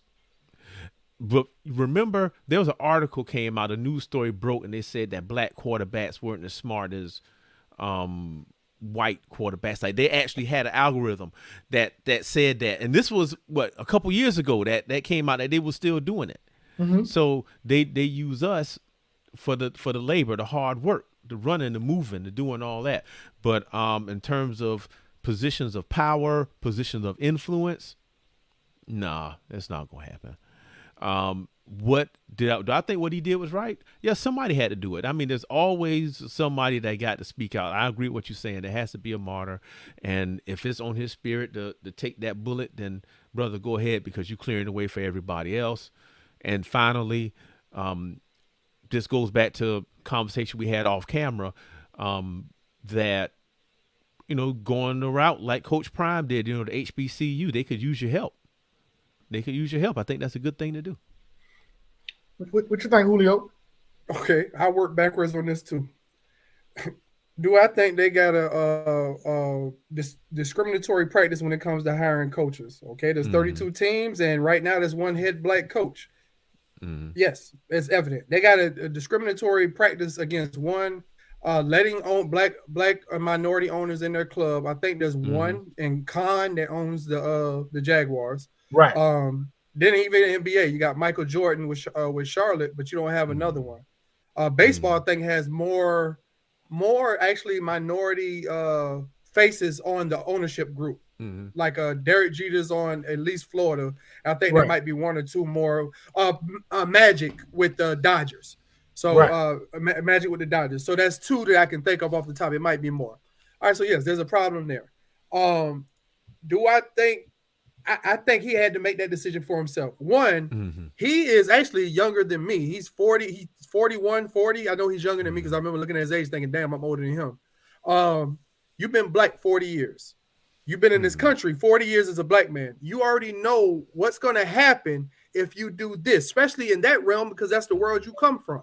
So you already know if I do this, this is the results of this. Now, do I risk giving up this to push the agenda forward that I need? Or do I sit here and continue to be in the realm of this and be allowed to operate, but still have to deal with this type of stupidity? You have to make those decisions on each individual person. You can't get mad at another person that doesn't risk their livelihood and what they want to accomplish personally to push the agenda that actually is the right thing. They shouldn't have to give up their stuff in order to do it. So I'm not wrong. I'm not mad at that. I'm mad at the stupidity that some people show when you say, hey, what is your take on this? And you acting like you just oblivious to racism, like with the whole Colin Kaepernick thing. Like, come on, bro. I ain't saying you got to kneel. It's on you. It's your right to kneel or not to kneel, but you can sympathize and empathize with that person and show that towards what's going on. Will he get another job? No, I think, like you said, the off-camera thing, HBCU would be perfect. Now, if you want to figure out the ins and outs of operating in that world and not just get thrown into it, go get on somebody's coaching staff ahead of time just to get the lay of the land to figure out really how this world operates so you can do it successfully, whether it be Prime. I want to say Eddie George is a coach somewhere in HBCU. Yeah, I saw that. Places like that already have established black coach, because one, being of our circle, we get something that white people do not get, and I can explain it to you. You can get it better coming from me because you get the full brunt of whatever it was. Whether it's racism, I have to work a little harder with this. Hey, bro, you know how this go. This is what it, and give you that little pep talk that only we can give each other. Right. So I'm not saying you can't learn from a white guy. Yes, you can. You know, like I said, I've given a shout out to a guy who played a part in my life, a role in my life, a coach I had. He's a white man. He played a part. Yeah. He understood the layout of certain things. I'm not saying you can't do it. It just will make the maturation process a little easier. Right. Going to those staffs. And why wouldn't you do it? Because you add more credibility to their staffs. And then when you maneuver, now you can bring in more kids because you have that extra credibility. So, yeah. And I know that's long-winded, but yes, I think HBCU would be perfect for him. Savannah State may be a place that we can bring him. They're doing good this year from what I saw. Well, last year, what I saw, they were actually winning games. It's way different. Well, I would say this. If we winning games, Savannah State finally got a coach that's winning games. Let him stay. Pay the man, let him stay. No, I'm not saying push him out. I'm saying he could be on the staff. Come on and recruiting and learn the lay of the land of HBCU and see how HBCUs operate and the budget in which these people operate to know when you're in this level. Yeah, it's not the same level. They don't have the same level of money as a PWI, predominantly white institution for those who don't know. Yeah, so no, not at all, not even close. So when you say learn out how HBCUs operate, explain to me what do you mean? Because I mean, college universities should be the same, whether it's PWI or HBCU. They all state-funded universities. They should be pretty much the same. When you say how HBCU operate, what do you mean? I see what you did there. You just wanted to form as a question, like as if you don't know the answer to this. All right, cool. So don't ask questions you don't know. Lay this out for you. Now, have I gone to a PWI online college? Yes, but a regular go to college brick and mortar PWI? No. But there is it's working on. If I had to break it down without knowing the numbers, they're working on 1/10 of a budget. Like Savannah State's working on probably not even 1/10 of a budget that the University of Georgia, which is a public institution, is working on. And that's operating across the board. So, for example, going to the sports thing, you know, they take or used to take, and they probably still do it. They'll take on opponents like, say, Savannah State go play, I don't know, Wyoming, right? Wyoming has a better sports program, even though it's Wyoming compared to UGA. They still have a better sports program than Savannah State. Right. The level of athletes that go there are better. So they're going to beat the crap out of them. But the reason Savannah State will sign up for that game knowing they're going to get demolished is they get paid a check to come do this. They have to do that in order to survive. Take on these beatings that they're going to get an embarrassment from that. They're going to get paid to help their budget out. So that's just one instance. The registering for classes is crazy. I don't know what it's like at Savannah State right now. But back in the early 2000s, and I can only imagine 90s and 80s, it was a headache to get registered for regular, not special, like Algebra 3, whatever, if that even exists, trigonometry. I'm talking about Algebra 1, the basic math of college. It was a pain if there was a new teacher, a new professor, and maybe that book ain't updated the way it should be that they use, which is crazy. Look, you would think they would have a program. Bruh, they don't have the books. You got to wait in these long lines. And then not to mention, the one thing that nobody's going to talk about, they push off this debt on these people, not telling them, do not take these refund checks because that's part of the loan that you got to pay back, bruh. That's the extra money you don't need. Figure it out. Don't take that extra money. Send that junk back. Don't go get that refund check because it's nothing more than debt. Now, if you're getting grant money, cool. I'm talking about signing for loans and getting a refund off the loan. It's not a refund. You're asking for debt. And college ain't for everybody, by the way. Also, we had that conversation. Yeah, we had that conversation. But we're going to have it again. But I'm going to say this, too. Between HBCUs, PWIs, and different divisions of college. In the academic space, let's say a UGA. That's a research institution. So the professors that they hire, the doctoral people, they don't really teach. They do research, and the school gets paid from their research. That's why the teaching assistants do all the teaching. And And I don't know, I don't think Savannah State is a research institution. I don't Yes, even know how it is. many. It is. It absolutely is. So it's They a actually research institution. had somebody at Savannah State actually create a new chemical. So I think, I don't know what we need to do. Because all the sports, the academics, all that stuff is tied together, man. And that's why I think HBCUs get a bad rap, and the way they look, because I think they working on shoestring budgets. I mean, they trying to make it work, but they ain't got much. I mean, the budgets is crazy, and most of it come from athletics. Why I'm a huge proponent of, like, Coach Prime and Eddie George, these big time names and stars coming and trying to recruit the top talent in the country and in the nation and putting that spotlight on HBCUs, because we all know sports revenue is one of the greatest ways these PWIs have built themselves. Think about the University of Texas, University of Georgia, Alabama. Alabama wouldn't be nothing without the football team. Everybody don't know University of Alabama. Everybody know Roll Tide. You know, think of all the merchandise University of Alabama sells. University of Georgia. You know what I think it's going to take in order for it to really become real mainstream? One, continue on the path of snatching these top star athletes, 5-star athletes. Keep snatching them, and then some of the lower ones that probably will, rise up once they get to college. It's going to take a top flight white athlete to go to a HBCU. It's going to take that premier quarterback. It's going to take that premier wide receiver, defensive end, whatever he plays, to go to a HBCU and shine. He has to go to the right place that he's going to be able to win and it work out and get drafted. But he got to stay there as a player. And got to stay there. He got to stay for his duration of college. Yes. And then get drafted. It has to work out. So white athletes can see it's okay to go. It's not like people think it's just for black people. Unless it's a local college to your area, then you'll see those white folks go there. But for the most part, you don't see white people on campuses for scholarships that they had scholarships to PWIs. It just doesn't work that way, or at least that's the understanding of what I saw. Like when we get to the point of them getting those top flight white athletes, I'm not promoting. I think we need more of our boys to go there. What I'm saying, what it's going to take for it to cross over and get that funding up is that. But we got to promote more of our kids going to HBCUs because they're funded off the number of kids that go as well. And they also get something with the number of people that they turn down.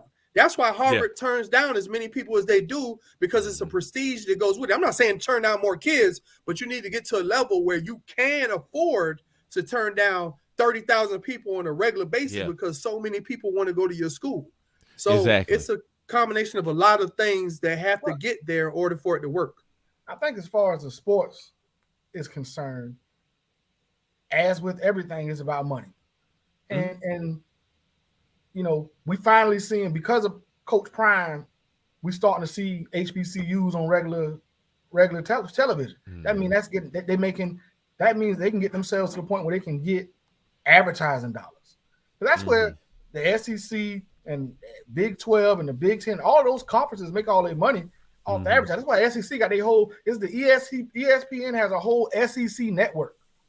Now, the thing that comes with that, and this is the problem with a lot of people, like you can go to politicians with this. They start out with this good, agenda, and then when that money and power start coming in, they start making bad decisions. The HBCUs need to not take like prime school and move it to the SEC. No. Do it within the league and the HBCU thing that you're in now, whatever that is. Stay in there. Conference up. And create that conference network for that and make those advertisers come to y'all. Don't go to, well, you'll get more money and we'll be behind you if you go here. No, steer them to you, because that will help the other people. That will bring that rising tide will lift those boats, because a rising tide don't lift all boats. Some of them actually drown. This will help those leads. Don't leave them, bro. And he has to stay put. I ain't saying stay put at that school if they're not treating you.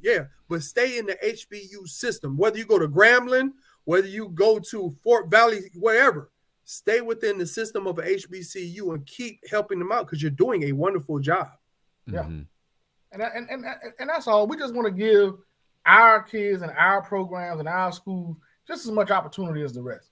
If it's all these billions of dollars flying around. Can we get our cut? That's all I'm saying. Our kids are generating all the money. Yeah.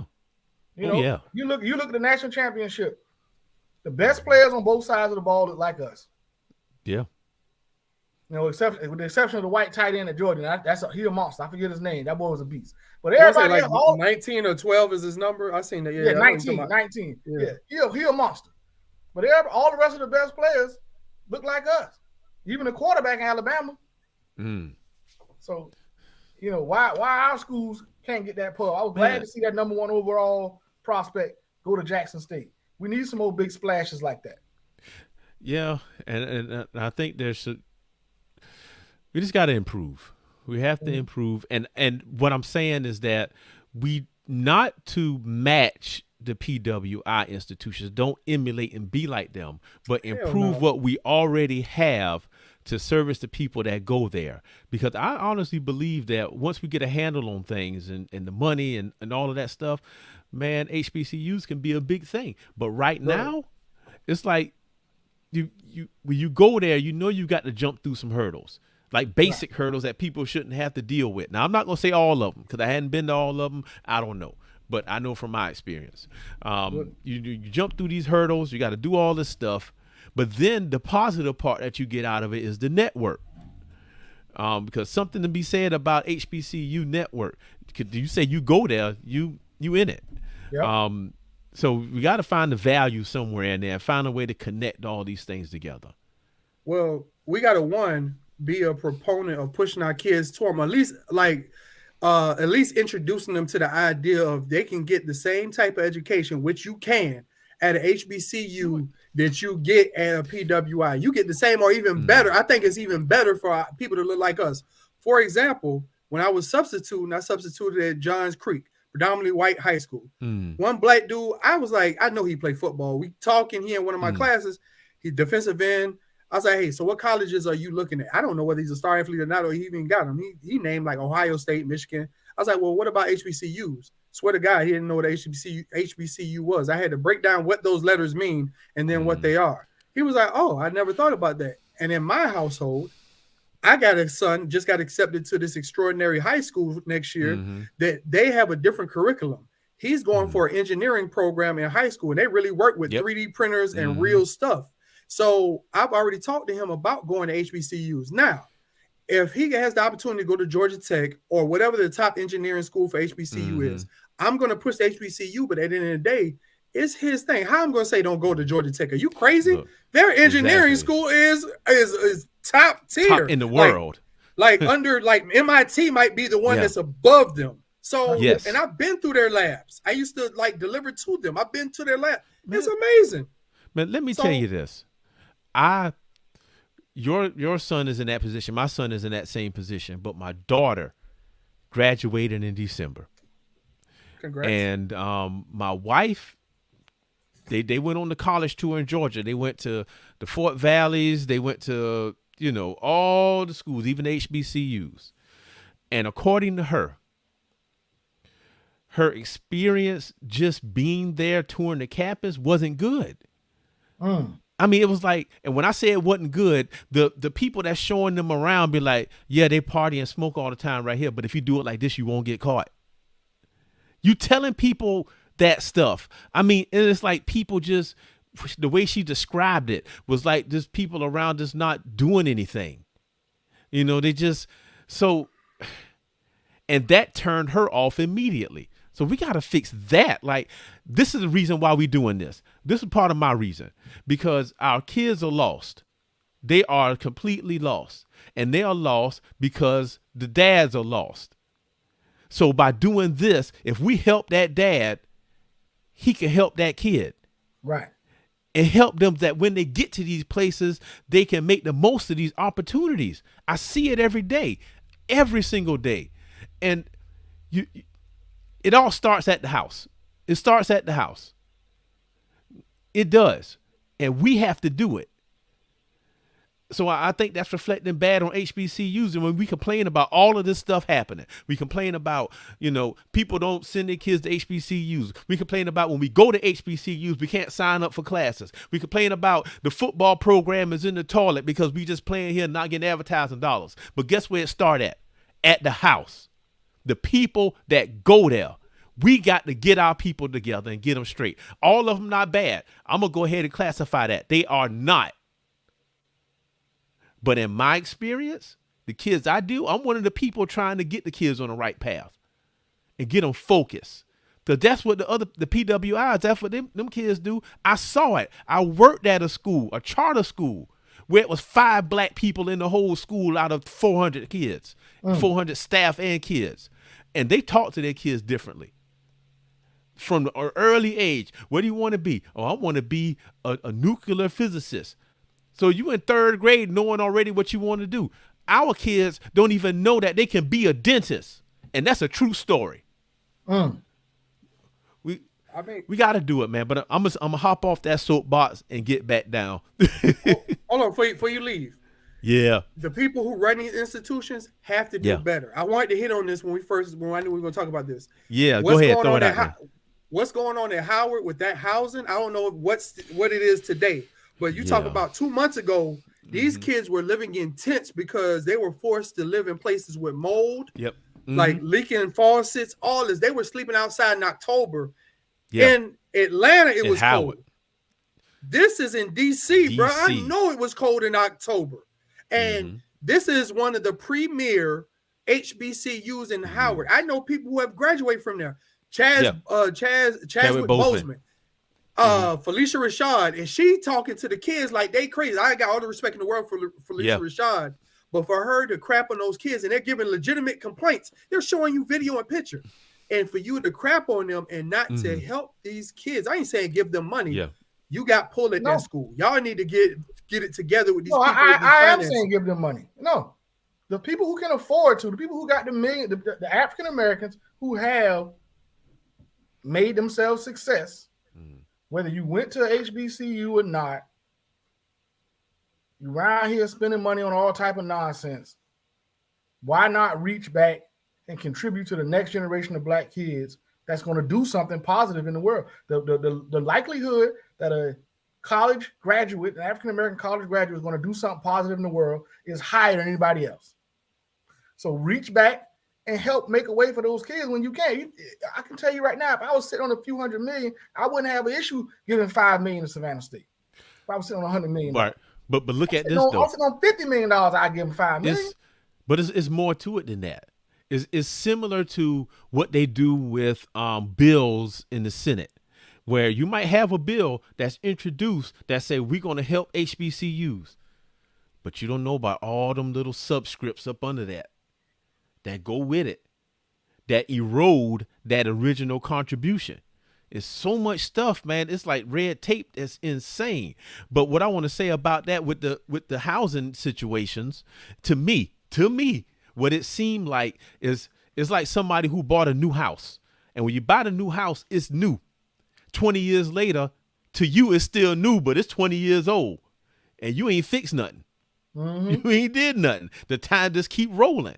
I think that's what's happening, man. It's like the attention went other places, and then it just, how can you go to school when you shiver? You got to wear long johns all the time. You can't even go chill at the crib. I'm not giving them that excuse that it was 20 years old and things. You anything when you have to service people, and trust me, if you keep it up. A university is there to service the kids that are going. If you call yourself servicing the people, part of your job is to maintain the grounds in which you're servicing them, period. Yeah.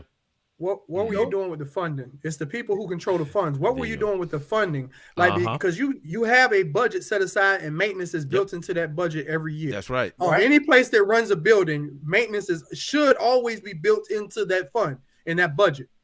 What were you doing with the budget for annual maintenance, and why did it not get done? Why did these kids come back to this condition? Who walked through these rooms and said this is a place a kid could actually learn in? No, it got mold, bro. That's a health issue. That ain't a black issue. That's a health issue. Okay. Like, we understand that you got older buildings, and some of them you can't tear down for zoning purposes, but you can upgrade inside of it. Yep. Look, you know what happened? I'm gonna tell you exactly what happened. They do some fancy accounting, but set aside for certain things where they need their money this time for something over here. So we're gonna funnel it that way, but we'll put it back later. But later never come. Later never comes. Later never Robbing come. Peter to pay Paul. Yep. And when Paul say, "I need mine," you say, "I'll get you on Friday." Nah, I need it on Tuesday, bro. I can't wait to Friday. And if I gotta wait to Thursday, you ain't gonna make it to Friday to even get me the option to give it to me. Okay.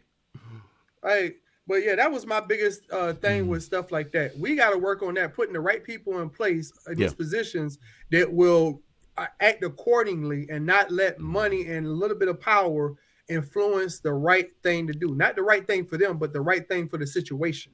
That's right. That's right. All right. So overall, we are going to sit here and accept that there's some issues at HBCUs. Yeah. But I'm going to say the onus is on us as African Americans and as the staff and people who run these HBCUs to try to make them as inviting and as nice and as good as possible for kids to come. On the other side of that, we have to generate that income to do all of that. You are already saying they run on a shoestring budget. Yeah. They're running at a tenth or less of what these PWIs are running on.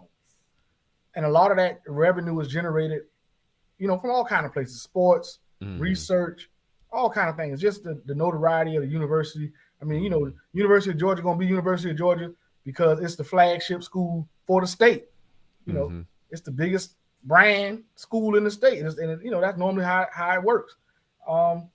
So, yeah, we need the guys and the people in our community who have enough money, influence, spotlight, whatever you want to call it, to start promoting HBCUs.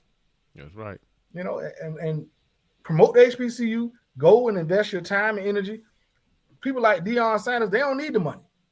You can go down there and coach for little or nothing. A lot of these guys are like that. You at that level, and then sometimes it's on the school as well. Savannah State plays Shannon Sharp sour, which is why he don't help them out. Yeah. We got to work with ourselves. I'll say this because I see a lot of people say this, and it's basically, I'm not going to sacrifice my kids for the well-being of this school. Like, why are you moving to the suburbs? Okay, well, I moved to the suburbs because the education level at this school is subpar. I get it needs to improve. I agree with you, but what I'm not going to do is sacrifice my kids' education for this. Hence the reason I live where I live. Now it's becoming more diverse, but it's still a predominantly white area, which is fine. I don't care. I love the diversity.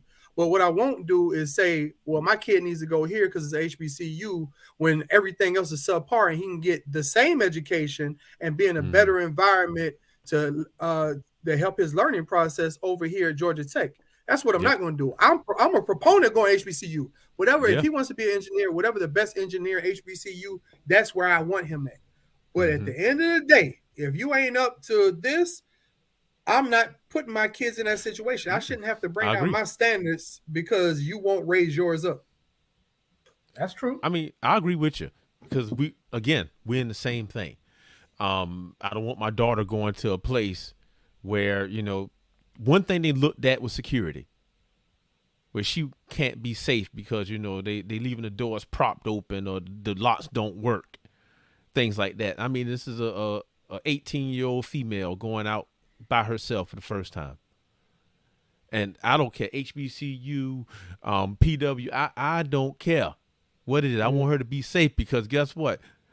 Daddy gonna jump up in the car and be up over there. And y'all don't want that to happen. I'm saying tear the whole school down. I'm saying it today. Tear the whole school down.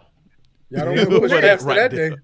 Matter of fact, I'm gonna call y'all because y'all gonna come and tear it down with me because we boys like that. You better believe it. You know what I'm saying? You better believe it. On site.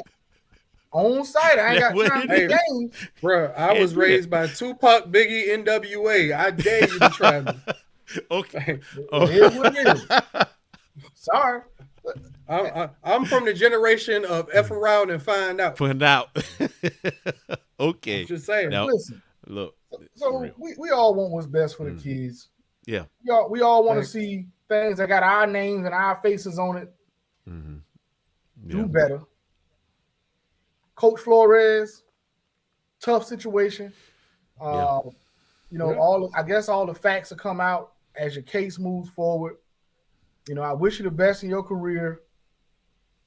I don't believe you got another shot in the NFL. Please come join us on this goal, this journey to try to make the HBCUs as great as they can be.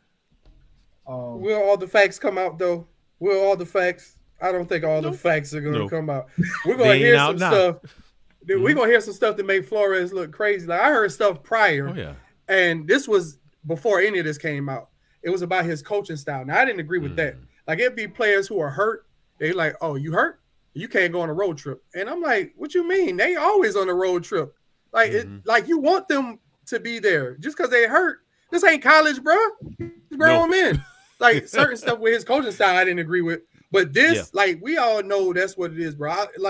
I'm glad that he's bringing light to it, and hopefully that will get the thing to start it, because they've already been talking about the lack of coaching and diversity with black coaches and owners and GMs. That's already been a thing for the last 15 years. Hopefully this is the thing that makes you start looking at it and making a change. Because he's not coaching again in the NFL. I don't even think for position coach. It's not happening. It's going to be college if he wants to coach again. And even then, it's going to be kind of tight. It's going to be tight. I think, like you said, HBCU is the way to go. It's definitely not going to be that budget. Now, hopefully he can live off a lot less than whatever he was doing in the NFL, because it's going to be a different ball game. Well, if you ask me, I think he might get a little settlement. You know, he might get a little settlement out of this. Like I say, we'll see how this thing goes. It's probably going to take a couple years to play out. He probably will have to find another job in the meantime, in between time, to make it all work out for him. I wish the brother the best. Like you say, he right in the same age group with us. Yeah. You know, I know he got a lot of life left to live. He might have kids still going to school and all that good stuff, just like you, Julio. So you know, and myself. So I hope all that come together for the brother. But you got anything you want to close out with, Julio? Well, yeah, thank you guys for having me on. Definitely check out my book. Like I said, you can get it on Amazon. You got to put in the full name, though. The Awesome Adventures of Jaden and DJ. You can also get it directly from my site. The number 4 site is spelled out SIGHTATL.com. Go there. I got merchandise like hoodies, just like this. Not this particular one, but hoodies for adults, T-shirts, anything you want. Matter of fact, if you need something custom, hit me up. You can catch me on Instagram, Julio, JULIO. ATL _ is my brand on my name on Instagram. Your Instagram handle. There you go. That's the word I'm looking for. Handle on IG. You can find me on Facebook, Julio ATL. Ironically, I'm really from Savannah, GA, and I would never claim not to be. The port. I'm gonna be from the port every day, all day. I don't know who wrote that. Somebody said, "Did you write a?" Hold on, who did you say that? Who said that? Oh man, I don't know. I'm gonna find out. All right, so basically, I wrote a book, and no, right now it is not in Spanish, but it is in English. And oh, you know who wrote that? OG. Somebody. No, OG ain't wrote. OG don't want to come on. Somebody's mama wrote that. I know who that is. Yeah, somebody's mama. I'll tell you offline, Julio. I'll tell you offline. El Puerto for you, Julio. All right. Just hold on. You'll find out who it is. I'll tell you that offline. But yeah, so check me out there. Also, I'm on a wonderful podcast with 3 dope ass people called the CO Show. You can find us on Streets TV, or you can find us on YouTube. I think the way we're going is the original episode will air on Streets TV. You can look them up on your app store. Get it there, or if you got Roku TV, it's in there as well. Also on YouTube, SoundCloud, Apple Podcasts, the CO Show podcast. I'm 1/4 of that dope ass podcast, and so that's it for me, man. All right, Doc. You want to close them out with something? You got something for them? Yeah. Man, Julio, so glad you accepted our invitation to come on. We like your story. We like the things that you do. And we definitely want to promote that show more men, show more black men being effective fathers, being effective husbands, and being just good men. And we glad you was able to come and do that. To the people out there listening, check us out on YouTube, Book of Man. Also look for Jay Sims the Lion. He has a YouTube channel. And also check me out, Better People featuring Doc TVR. And just stay tuned because we have a lot of irons in the fire. A lot of irons in the fire. We gonna see some. Hey, what I say? Hey, hell no. Sound like some hate to me. What did it say? We know who did that. Oh, hold on. There you go. Doc in the light skin. Wow. Great show. Wow, I know who it is. Okay. All right. Okay. But, that's how we do it. But y'all stay on. We got a lot of stuff coming. Stay tuned. Please participate, uplift one another. And remember, young man, old man, you matter. You are enough. You are important. All right. And finally, man, listen, next week, we're putting together a nice show for Valentine's Day. Be on the lookout. We got a couple of special guests for y'all. Gonna tell you, gentlemen, how to do this Valentine's Day and treat these ladies right. They coming next week. Good. You got a lot of information for you fellas. You got to watch it. You might want to have your ladies sit down with you. And y'all get y'all in the right mood. Tell y'all how to play. We got a wonderful show for y'all next week. The Book of Man book study, as always, Thursday night. Thursday night, the Book of Man. Do not forget 48 Laws of Power. We moving through the book. We moving on to chapter 6 and 7, Doc. Yeah. We did 4 and 5 before, so we moving. Right. We're moving on through chapter 6 and 7, man. Be ready. A lot of great information in that book. And follow Doc TVR on Instagram, myself, Jay Sims the Lion on Instagram. YouTube's going to be a lot more material coming. That's only going to be on the YouTube channel. And just want to say thank y'all for joining us this Saturday, any other Saturday, as well as Thursday nights. The Book of Man. We love y'all. We out. Peace.